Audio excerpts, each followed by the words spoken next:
Bakunzi bacu turabashuje muherereye mu duce tugiye dutandukanye tw'igihugu cyacu cy'u Rwanda ndetse no hanze yacyo, mukomeze kumererwa neza mufite impagarike n'ubugingo. Uyu munsi wa none rero tugiye gukomeza inkuru yacu. Inkuru yacu n'umukobwa ufite imyaka 20 ushaka ko tumugira inama. Afite abasore babiri bamukunda kandi bose bamukunda bingana. Arashaka rero ko tumugira inama ngarumva yabuzamo amahitamo kuko bose abona bamukunda mu buryo abishakamo. Ngo mwaramutse neza, ngo mumfashe mungire inama. Ndi umukobwa w'imyaka 22 nkaba nkundana n'abasore babiri. Bose ndabakunda kandi nabo barankunda mu buryo nabuze amahitamo. Banyitaho bingana ku buryo wagira ngo barambwirana. Nta numwe nifuza gutakaza cyangwa gutera agahinda kuko bose mbona bafite gahunda. Ese uzanyambika impeta mbere ari we tuzakomezanya? Nukuri mungira inama, biri kutuma nenda gusara, amahitamo yananiye. Bakunzi bacu rero inkuru yacu nahangaha tuyishoreje. Ni inkuru ngufi cyane ariko nyine turayisoma ukwiri ko mu magambo ntuza biba bitandukanye.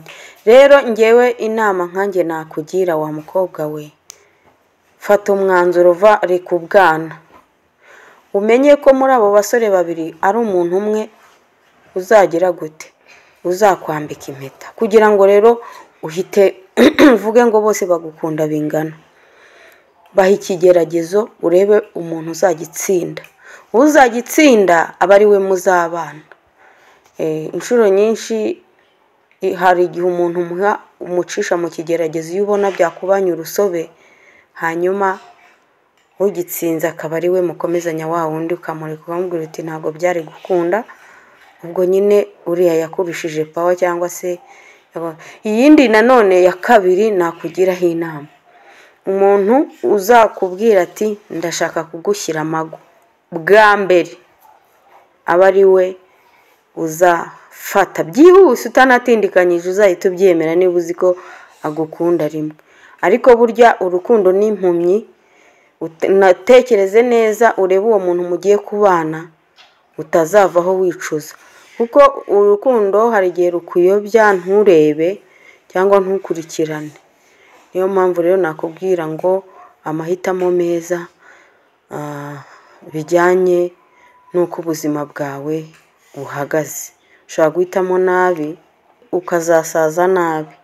Hitamo neza ugendeye kuri icyo ngicyo. Ariko icyaba cyiza cyane ni uko wabaha ikigeragezo nyine ukakishyiraho ukareba uburyo ki bari bucyitwaremo.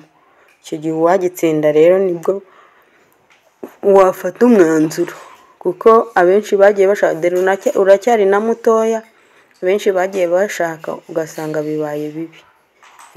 Nibyo ngiyo rero inama yanjye ni iyo ngiyo. N'abandi bazatwandikira muri comment batubwire inama bakugira. Murakoze cyane rero, ndabakunda, nkomeza ko bifuriza ibihe byiza kandi ukore follow kugira ngo ikiganiro cyangwa inkuru